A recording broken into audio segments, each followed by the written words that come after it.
Hello friends, let us now learn some important points about schistosomiasis, or also called as bilharziasis. Schistosomiasis or bilharziasis. So if you see the schistosomiasis or bilharziasis, it is caused by Schistosoma hematobium. It occurs in Middle East. It occurs in Middle East, Egypt, Africa.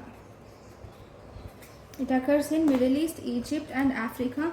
In the males, it is most commonly seen.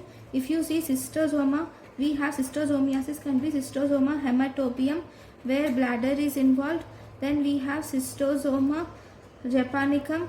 In Schistosoma japonicum, there is involvement of liver and small intestine is involved. Then we have Schistosoma mannsoni. Okay, in this Schistosoma mannsoni, large intestine is mainly involved in this Schistosoma mannsoni. Okay, now if you see the definitive host. So what is the definitive host of schistosomiasis? Definitive host of schistosomiasis is man. And what is the intermediate host? Intermediate host of schistosomiasis is snail. Then if you see eggs,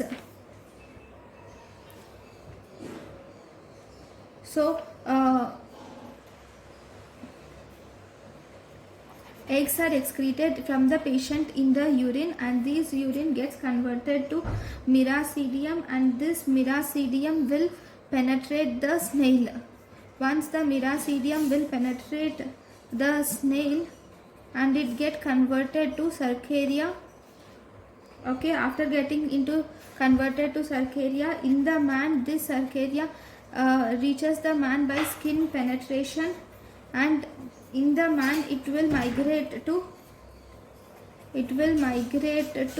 vesicle venous plexus. In the man it migrates to vesicle venous plexus, and thus from the vesicle venous plexus eggs are released out which will pass out to the urine. Okay, so what are the clinical features of schistosomiasis? If you see the clinical features, it will result in swimmer's. One, it will first and foremost, it will result in swimmer's itch that is seen less than 24 hours.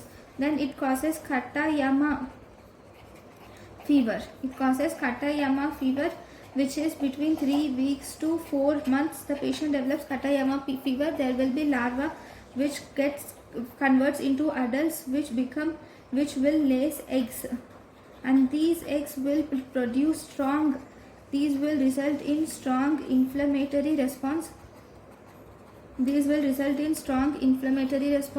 You will see presence of fever, chills and rigors, and you will also see presence of hepatosplenomegaly. You will see presence of hepatosplenomegaly and lymphadenopathy. If you see what is the most common symptom, earliest symptom for this patient is the what is the most common symptom is there is increased frequency of urine is the earliest symptom. And what is the most common cause? This is actually the most common cause of bladder calcification. The bladder itself becomes calcified. This schistosomiasis is the most common cause of bladder calcification. The bladder wall becomes calcified here. Okay, so how are you going to diagnose the patient? Diagnosis is mainly, if you see the diagnosis is mainly done in the urine.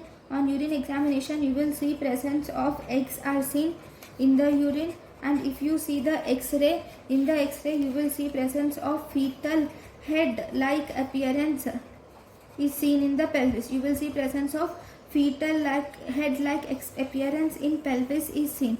Then if you see the treatment, the drug of choice of this is praziquantel is the drug of choice. Okay, next if you see the alternate drugs, Alternate drugs include metformin and oxymethicillin are the alternate drugs which can be used. Okay, then next important thing is about the malakoplakia. Okay, if you see malakoplakia, what is malakoplakia? Malakoplakia is an inflammatory disorder of bladder. Malakoplakia is an inflammatory disorder of bladder. This will involve mainly the ureter. It will involve ureter and the kidney.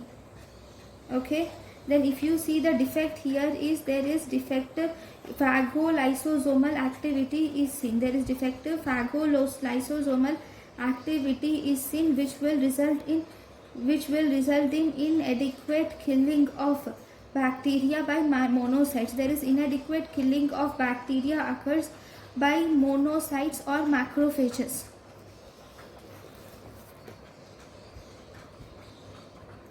Then what are the risk factors? So if you see the risk factors, it is most commonly seen in immunosuppressed individuals and the patients.